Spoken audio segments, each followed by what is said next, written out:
Welcome to CONEXEC, a global leadership platform for construction executives. This podcast is delivered weekly, featuring construction executives from around the globe. Today, I'm interviewing Patrick from Valiant, and rather than me introduce him, although I know Patrick for some time, I want to let him introduce himself. And so Patrick, tell me about yourself and your company. Hey, Scott, how you doing? Thanks for having me. I'm Patrick Broderick. I'm the president of Valiant Construction. I started Valiant when I was 26 years old, and we are based out of Louisville, Kentucky. We do about $30 million a year in revenue, 40 employees. I got married about 6 months ago. Oh, that's new. I didn't even know that. Yeah, I'm a married man. Let's see. We work throughout the Southeast and Midwest. We've worked with you in the past, definitely on some schedule training and some other things. So I'm a service disabled veteran. I believe like yourself, I was in the Army, and I got out of the Army, and I got home from Iraq in 2009. And that's when I started Valiant. Oh, right during the recession, huh? Right during the recession. And I maybe got home in 2008. It's been a while. I think I maybe got home like the very end of 2008. Anyways, I started Valiant when I was 26 in 2009. And then, being a service disabled veteran, we done a lot of work with the VA through the Service Disabled Veteran-Owned Small Business Set Aside. And, we've just grown steadily and surely over the years, and kind of to where we're at today. In July will be our 11th year in business. And it's been great. Great. So did you grow up in Louisville? I grew up in southern Indiana, in Floyd's Knobs, Indiana, which is it's kind of like a suburb right outside Louisville, small town. So what got you to join the Army? Well, primarily I was a senior in high school for 9/11. Mm-hmm. So I was in school on September 11th, and at that time a lot of my buddies were joining the military, and a lot of them were doing the National Guard thing, which that's what I did, and ROTC in college, and wanted to, like any young man, I wanted to do what my friends were doing, and I also had the patriotic sense, and also at that time needed to get my college paid for, and it seemed like a good thing to do. Super glad I did. It was best. I think if I had the single best decision I ever made, it was definitely joining the Army and doing ROTC. It is funny how it takes you from being like an 18-year-old boy to a 18-year-old man really quick. You learn things like, hey, mommy and daddy are now the Uncle Sam, and they can throw you in jail if you don't show up to work on time.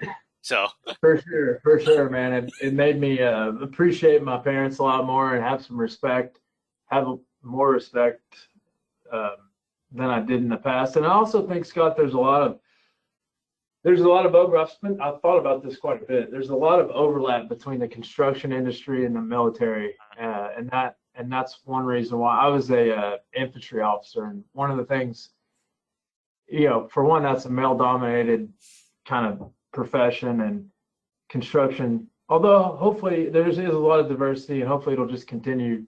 There'll be more females that join the industry. But in my world, there wasn't a lot of females, and then of course in the Army, as you probably are well aware, you need people of all ranks and all walks of life, from the person that maybe barely finished high school to the high up colonels and generals and that sort of thing. And I think it's the same on a job site. You need the lowest laborer all the way to the smartest engineer and everybody in between.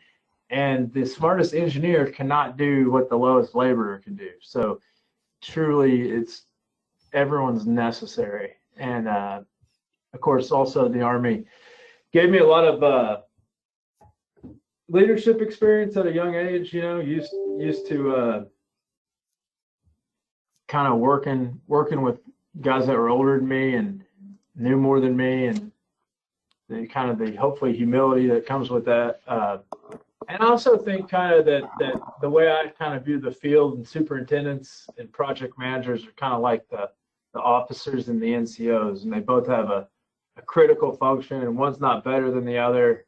And so, yeah, I think there's a lot of similarities. I 100% agree. I mean, that's kind of the model you have from the service just is very similar to the construction field. I was just fortunate enough to do construction when I was in.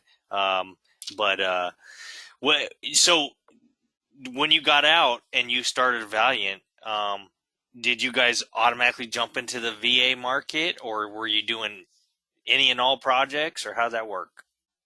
Yeah, we were pretty focused on the VA market from the beginning, but we were doing definitely any and all projects. I remember, I think our first project ever was like $1,500 ICU slider door install.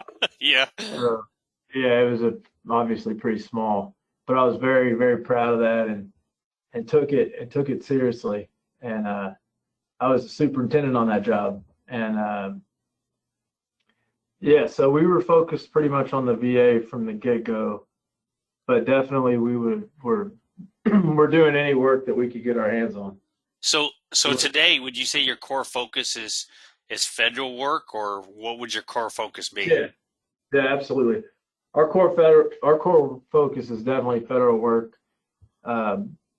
Matter of fact, we've done a few private sector contracts. We've performed on a few private sector contracts over the years, and we get invited to bid all the time. And nowadays, we just don't even look at them. Our systems are set up such that we really only do federal work, and we don't entertain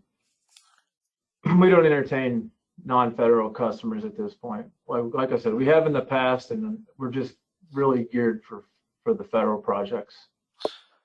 So what would you say, if you're willing to share this with us, kind of what is your 5-year plan? And I know that recently, one of your guys told me that you guys are in the process or already through it, implementing EOS. So that probably greatly affects what you're doing. Yeah, so we definitely, we're Traction disciples. We've been, those of you who might not know, Traction is a popular book among entrepreneurs, small and medium-sized companies. And Traction's been a game changer for us. Matter of fact, my integrator, for those of you that might be familiar with that term, he's like my right-hand man. His title's Senior Vice President. He actually went to Detroit and visited the guys with Saxy Construction, who are mentioned in the book, in Traction the book, and those guys were super good to us. And I think they dedicated 2 full days with him and another guy from the office. So yeah, Traction's changed the game a ton. It's helped us get organized and get a little bit more discipline for sure. So, and of course, part of Traction is the 10-year plan. So I'll go with the 10-year plan as opposed to the 5. So we definitely like federal work, and I think for the 10-year plan, I'd like to do work OCONUS, as they say, so outside the continental United States, and maybe try to get into State Department work or other construction opportunities outside the country. Because one of the things that I like about that is, again, we've not done that yet. It's a 10-year target, but one of the things I like about it is all of our personnel are badged, security clearance. They have to go. We do quite a bit of work with GSA, so kind of leverage that. And I understand that a company can even get cleared. You could probably teach me more about that, but maybe one day get the company a secret clearance. And again, I'm not exactly sure how that works. Maybe if one of your listeners wants to educate me, that'd be great. But yeah, so I think that's the 10-year plan. Definitely sticking in the federal market. and just expanding our offerings to the federal government. Like I said, hopefully outside of the continental United States. Well, I'm also an EOS disciple. I was introduced to it from a Vistage group I was part of, and it has been a game changer for us too. If any of the listeners don't know about it, you need to know about it because it's been extremely helpful. I don't know one person who's implemented it that says, "Oh, hey, I don't want any part of it." I mean, it seems like Yeah. people. I think the hardest thing about EOS, and you can tell me if you agree or disagree, Patrick, but for me, not all the pieces worked. You know, most of it worked, but you got to kind of customize it a little bit to your own organization. Is that kind of what you see? Yeah. Yeah. So we self-implemented. Myself, my integrator, is a guy named Jimmy Springston. We bought the book and we bought What the Heck is EOS, the companion book, and several others in the series. And we self-implemented, meaning we all read the book page by page and tried it ourselves. And that we did pretty good with that. And then we got an implementer. Our implementer is great. He's a guy named Scott Abbott out of Indianapolis. And with Scott, we've stuck to it pretty closely. So what he would call EOS Pure. So, I do know what you mean though, and I think if I got to do it over again, I wouldn't try to oversell it to the people in the field. And really, it means like 5 things. The accountability chart, the quarterly conversations, the 3-strike rule, and a couple other things, and that's it for most of the employees. For every employee outside the leadership team. Yeah, and it could be completely over. It could if you give it to the entire all the information to everybody, you could just overload them. And Sure. in reality, Agreed. Simplicity, as you know, simplicity is key. And I say that because you were in infantry, and it's like charge that hill and shoot that guy. Yeah, I've heard your jokes before, Scott. So They're still funny. They're still funny. So are you using so EOS is pretty much how you guys are preparing for the future? Are you doing anything else? I mean, are you just following that model? Yeah, so we're definitely doing EOS to prepare for the future. Another thing is what EOS would call LMA, lead, manage, and accountability. So one thing we're doing to prepare for the future is try to get everyone some LMA experience, because that's really something that you just have to practice it and do it to get good at it. Because it's tough to hold people accountable, especially if they're your colleagues and your friends, and you want to try to let them slide. But I think that's a skill, and also getting used to being held accountable and just knowing that it's not the end of the world. That hey, maybe I didn't do this correctly, but now I know, and I'll do it better the next time. So that, and then also we have a big initiative called Valiant University, which is just where, depending on what role you were in, you would get trained on certain aspects of the businesses we think are critical for that role's success. And one of them is scheduling, which you have helped us a lot with that over the years. So scheduling, I think, is very important. And that's the videos you made for us several years ago are kind of like one of the Valiant 101 scheduling classes that make up Valiant University. So I think that's a really important thing for us for the 10-year target, because we have a very specific way that we like to approach our projects. We call it the Valiant way, straight from traction, but we've got bid well, start well, build well, and close well. And each one of those phases of a project means something specific to us. And, they have their own series of steps or processes within each one of the high level processes. And what I love about that is, once again, what I just said before was simplicity is everything. And if you can break it down, I mean, we have 3 core values, and that's do the right thing, do it with urgency, and be the gold standard. And if you can do, and that's so important to be, I think that majority of your job as a executive in construction, or whether that's be president or senior vice president, is making the complex simple, and Absolutely. it sounds like you're doing that. So what significant event have you felt has shaped your business model that you had today?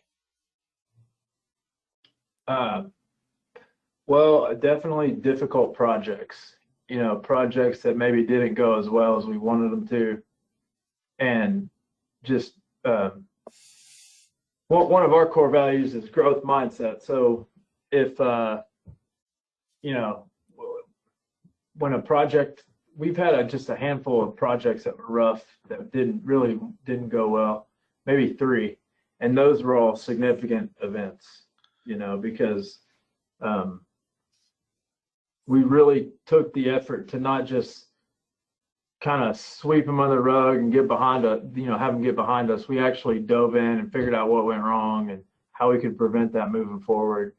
And I give my integrator a lot of credit for that. He's definitely a systems guy, and those have been, I think, where we've learned the most. Hopefully, we don't have to have those to continue to learn. We can still learn from just like, instead of a whole project going wrong, maybe just one part of it didn't go as planned, and then we actually dig in and figure out what we could have done differently, so we can still get the lesson out of it. Well, what's funny about that is that there's always a cost. Sometimes it's a failed project or a difficult project, but there's always a cost, So, how's this current event with this whole coronavirus thing affecting you guys? It's affected us. We've had a project get suspended, and I think a little slowdown in pre-construction. And then, of course, one Sunday, this was several weeks ago, I sent out an email where we started working remotely, working from home. Mm-hmm. So a lot of Zoom meetings and the leadership team. We had a conference call we had a huddle twice a day, once in the morning and once in the afternoon. And so those are 2 big ways. One, we wouldn't have that frequency of huddles if it wasn't for COVID. And also, we wouldn't have just decided one day that, everybody's going to work from home. And that was definitely uncharted territory for us. We had not done that before. But from what I can tell, we're making the best of it. And that's been a struggle for me, because a lot of people haven't your model kind of, it originated from home, and that's true, but man, it's a different world when you're managing, we got 78 people, and managing Wow. 78 people, it's nuts when you're trying to do with the phone and email sometimes, so it's Absolutely. I like to see faces, and that's a tough thing, even with something like this, still tough. Yeah, me too. I'm the same. I mean, I think I was like, when I started in the industry, I was kind of the last of the old school where everyone picked up the phone and called. Mm-hmm. And I'm a big caller. As a matter of fact, I call Matt quite often if I have a question, your guy, Matt. Yeah. And I'm a big caller, and I think that these the kids that are even younger than me, they have a tendency to email or text. And I got a great tip for your listeners that my favorite architect taught me when I was managing projects. And that is, this architect, he would, before he would reject my submittals, he would call me and say, hey, I'm rejecting your submittals for this, that, or the other thing. And then, of course, when I saw it in my inbox, it wasn't as jarring. I didn't get as aggravated because we had the conversation before. So the tip is to, anytime you have a sensitive matter or something that it's always best to give a call just instead of just sending that email and letting it fly. Oh no, that's really good advice because it kind of take the sting out of it. On top of that, email doesn't have tone, and we all know that's tone is everything, Um, so, personally, what skills and ability do you think have helped the business over the years? And I know that's tough to say because it makes you kind of brag on yourself a little bit, but I think it's helpful for other people to know. Well, I think sometimes your greatest strength can be your biggest weakness. So I'd say that one thing that helped the business was I've always been super hands-on, and that definitely helped in the early days. But of course, after a while, when you have good people and systems, when you're super hands-on, that can quickly turn into micromanaging. So I still think being hands-on is important, and getting to the job sites. I definitely try to get to the job sites as much as I can. I think the guys in the field. Well, I think the superintendent is all roles are important, but if I had to pick one, I would say the superintendent's the single most important role in a construction company. And I've always thought, since I do believe that it's important for me to get some face time with those guys. And being spread out over the Midwest and Southeast, while we do have quarterly meetings where we bring everyone into the office, at least we had our first virtual quarterly meeting a couple weeks ago. But I think that's important, is to get out to the field and check in with those superintendents and see what they're up to and learn from them. As far as strengths of your company, what would you say the strengths of your company altogether? So I would say seasoned professionals. So we try to hire the top talent, and we pay above market. We use pay scale to actually prove that. It's not just I think we pay above market. We actually have objective data from a third party. So seasoned professionals, solution focused. That's a really big one. What I mean when I say that is, if we submit an RFI, we want to try to provide a solution with that the architect or the owner can think about. We don't want to just throw our hands up and act like we're just robots, just blindly following the drawings, even if it doesn't make sense. So we try to be solutions focused, look out ahead, and so solutions focused, seasoned professionals, and schedule driven. We pay a great deal of attention to the schedule with our monthly updates and with our short-term interval planner, which we call a foreman schedule. So the foreman schedule nests under the critical path method schedule, and then we call it the foreman schedule because the idea is that the superintendents distribute that to the foreman so that the foreman on their job site understand where they're supposed to be working this week, next week, and they can plan accordingly. We want to control the job. So one of my old mentors taught me this, and I say it a lot. It's project managing. We don't need any project witnesses. I mean, I could go sit in a trailer and project witness the thing unfold in front of me, but we want people that manage the fire out of the job, and one way we do that is with the foreman schedule. That's I like that project witness. I'm going to use that in the future, Patrick. I'll give you credit every time. So you can give me credit. Actually, I have to think of who told me this. Someone taught me it years ago, but what would you say if you had to say personally and professionally? What are some of the biggest? I use the word failure. Somebody don't like to use that, but what were some of your biggest failures and biggest successes, both personally and professionally? So one failure that, I mean, why not use the word failure? I failed at this, so it's okay. It is what it is. Probably like 3 years into it, I got the bright idea that we should start a masonry restoration division. And it was a colossal failure. And the reason that it failed was because I didn't plan it out. I just went strictly based on my gut.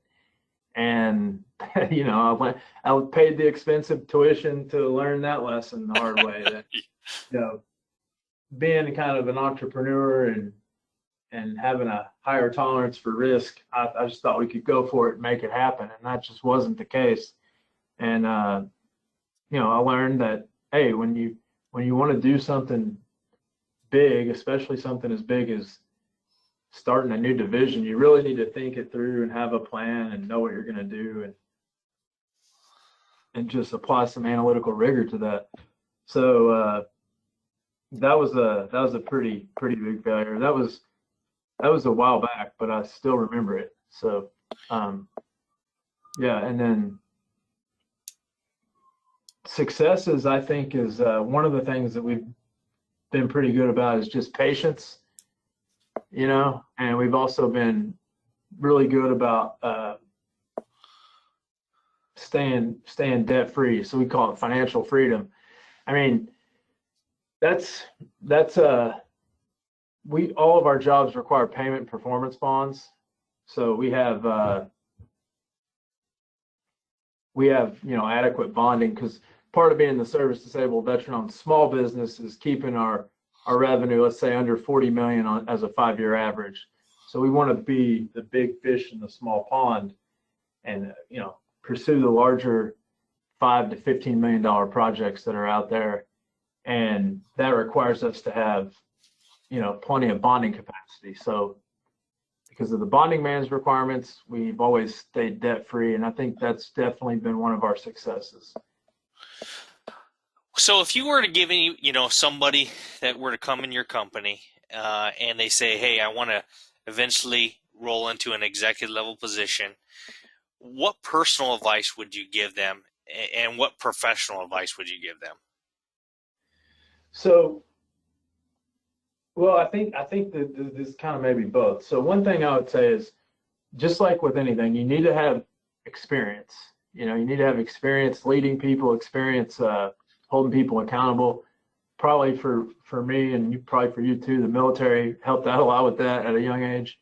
But one thing that young folks can do that I highly recommend is join nonprofit boards, or extra credit if it's like ABC or AGC or something like that. Join some boards, or it could be your church or whatever, whatever you want to do.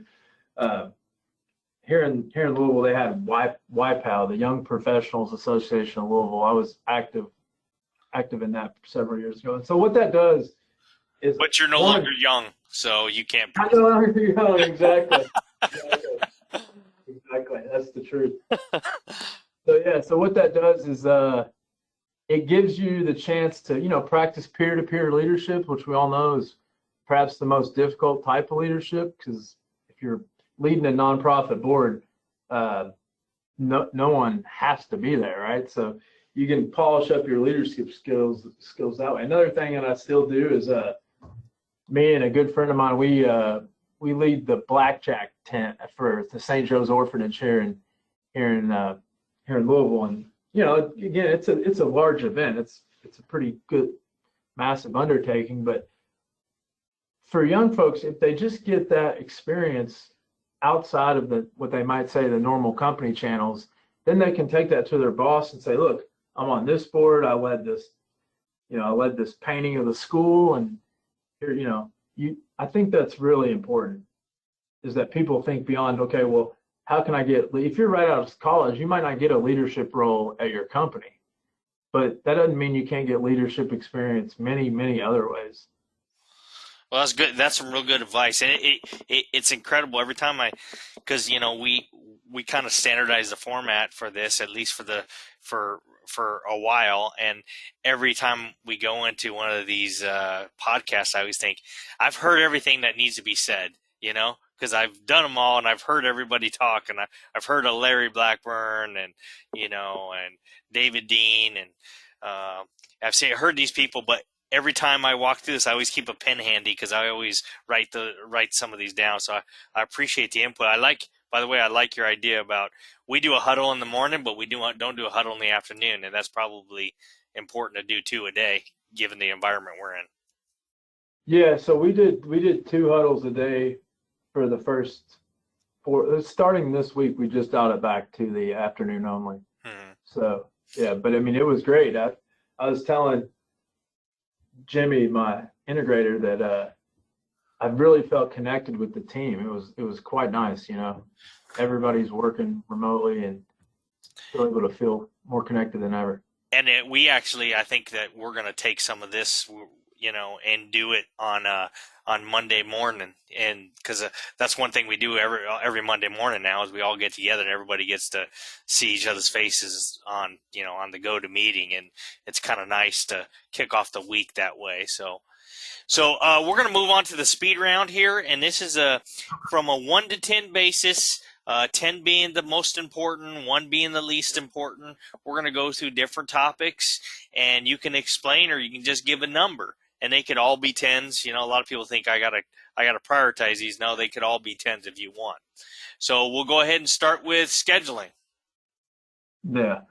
Well, I mean, if everything is a 10, then nothing's a 10, right? I mean, it's hard to have 100 priorities. But with that said, I do think that scheduling is a for sure 10. Um, like I told you, for our company, I mean, we're schedule driven. I just don't see how you finish a job on time without a good, accurate schedule. And of course, it's got to be more than a piece of paper. And you've got to set the tone with the schedule from day one. You can't just halfway into a job go tell your subs that now we're going to start adhering to a schedule. It doesn't work like that. So you got to be consistent with the scheduling message. So I think scheduling is number 1 for sure, or 10. Okay. Top on my list, top priority. Estimating. Yeah, I mean, it's tempting to give everything a 10, right? Because if you have a bad estimate, then the best schedule in the world is not going to help you. So, you know, estimating is obviously very important. Yeah, I mean, particularly, I think it's good. It's important to get adequate subcontractor coverage, and I think it's also really important to work with subs that you've worked with in the past and build on those relationships, and they kind of know the expectations around schedule and so forth. So, yeah, I mean, you estimating is very important. Let's say an 8. Okay. Contract administration. Now, I mix these up because I shouldn't say mix them up, but I sometimes don't put this as a caveat. I talk about contracts and I talk about administration of the contract. So can you kind of touch on both of those?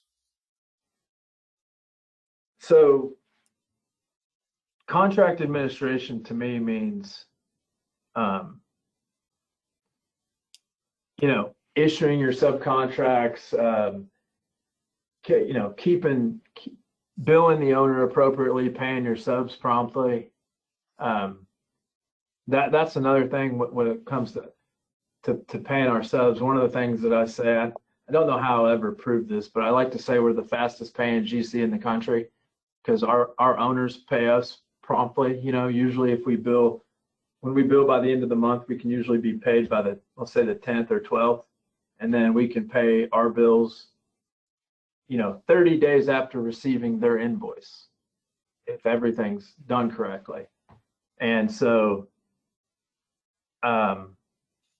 yeah, I mean, contract administration, I mean, all these things you have are important. You've got some, that's important. It's important that you're good in the office and the field. So a lot of times you can be good at one or the other, maybe great at building stuff, but your paperwork's not so great. And it's really important for the work that we do that we are exceptional in both areas.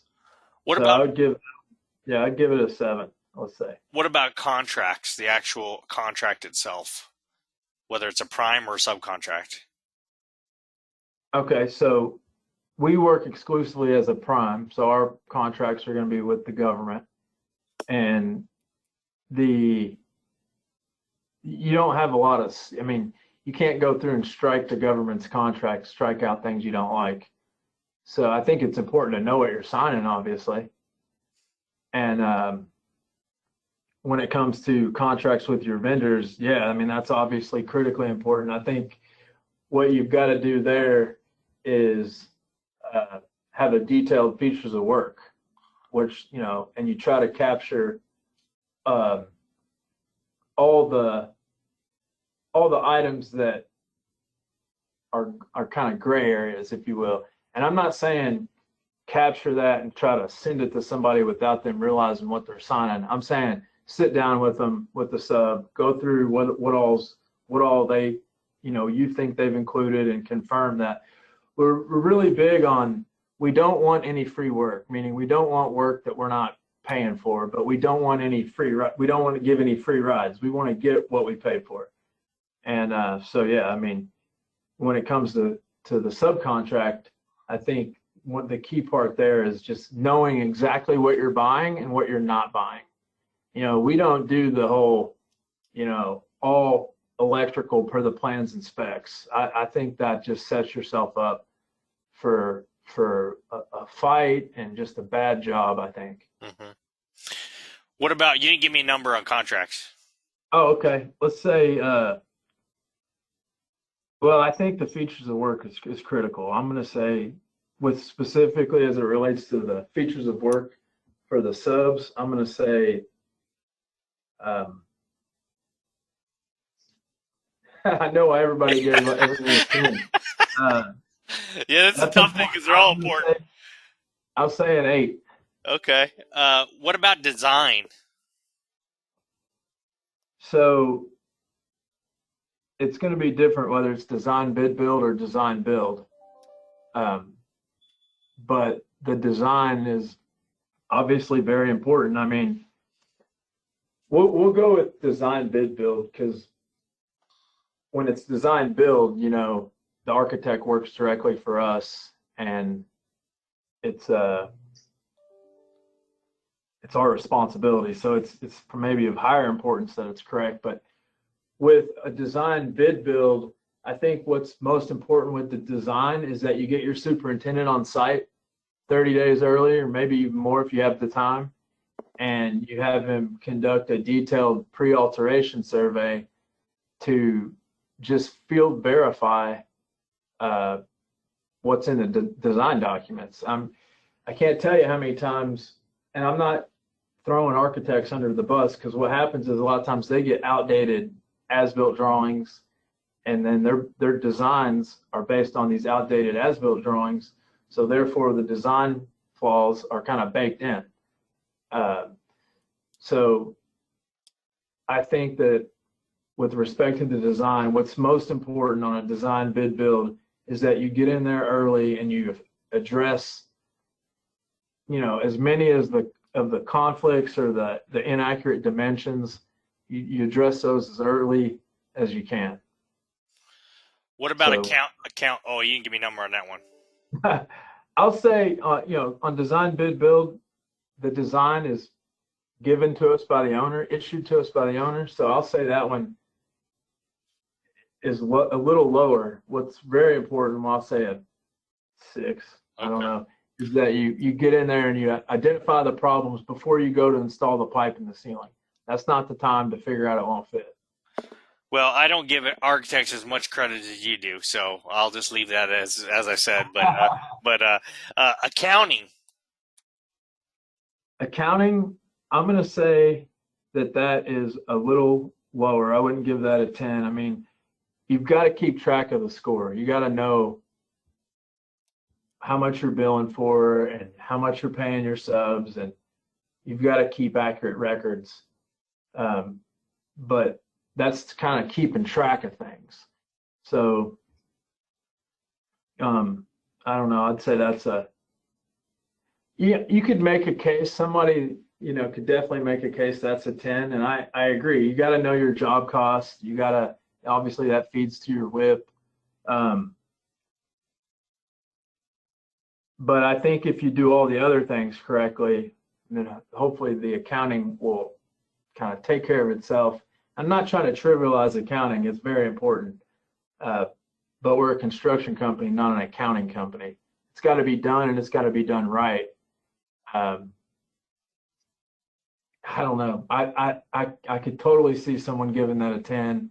So I don't know, man. I'll give it an 8. Okay. Uh, you may want to go downstairs and tell your accounting department that you just gave them an 8. No, I'm just joking. So No, our accounting guys might be why I don't. It's not been a big issue, because our guys are great. oh shoot. Business development, better known as selling work. So selling work is, for us, that's lumped in with estimating, pre-construction.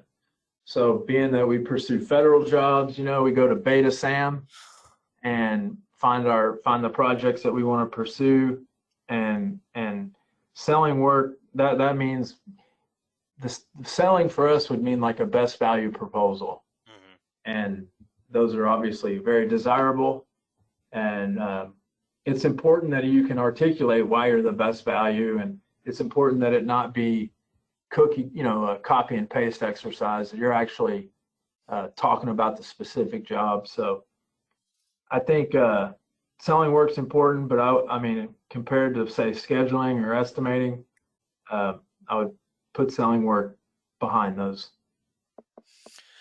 And you didn't give me a number.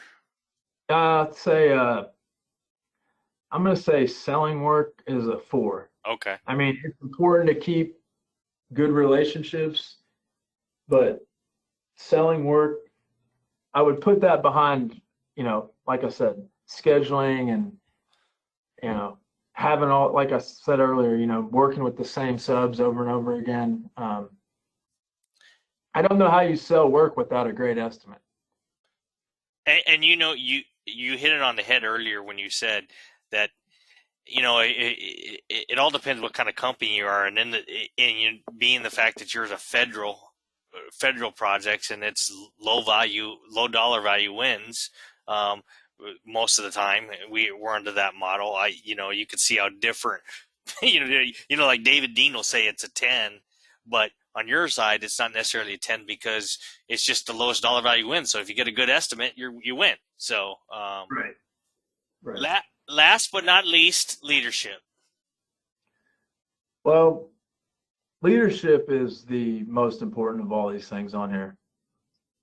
So all the items we've discussed. I mean, you got to have good leadership, and I think being a general contractor, everybody that works for a general contractor is in a leadership role, because you're setting the tone for the job. You're hopefully leading the owner to help you complete the project successfully. You're definitely leading the subcontractors. Even on design, bid, build, I think in many ways you're leading the architect. And then also, when it comes to leadership, it's good to have coffee or free snacks or a flexible, work environment, that sort of thing. But what really, I think, separates a great company and a good company is how strong their leaders are. Because if you've got really strong leaders, then everybody's working together, and they respect one another, and it fosters trust. Things go a lot faster. If I can count on you that when Scott says he's going to do something, I know it's done. I don't have to go back and check behind him. I don't think you could ever rank leadership too high. Well, Patrick, I want to thank you for meeting with me today. And, of course, I always give everyone the last word. But I do want to say before we go, your company and my company kind of started around the same time frame. I was about 2007-ish. And during tough times, when we had tough times back then, different environment, but the same kind of results. So I've seen your company grow, and I've also seen you grow from that old cruddy building you used to be in. So and to where you are now, and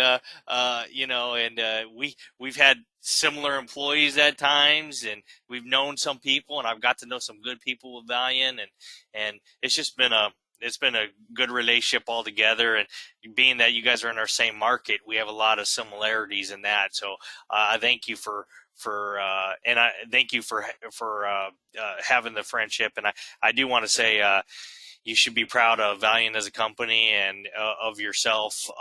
And I know you don't hear this, especially as an executive or an owner of a company, but it takes a lot of sacrifice and a lot of things that, a lot of sacrifice on your own part, and a lot of things like keeping your mouth shut sometimes and doing some things you don't like doing to get it to grow. And you've done that, and I've and probably one of the toughest markets there is, and that's my own personal opinion. But I've been in a lot of dark markets, and I can tell you the federal market is tough to do work in. So I commend you for that. And as I said, I want to give you the last word, Patrick. Well, Scott, thanks for having me. Yeah, I guess we've been working together for, I don't know, 6, 7 years maybe. And it's been great. I love the industry. I can't say enough good things about the industry. I just think it's wonderful. And yeah, I'm glad that you had me on, and I'm gonna definitely subscribe to the podcast, and look forward to hearing what other folks think about these topics. Well, once again, thank you, Patrick, and to the audience. Come back next week for another CONEXEC podcast.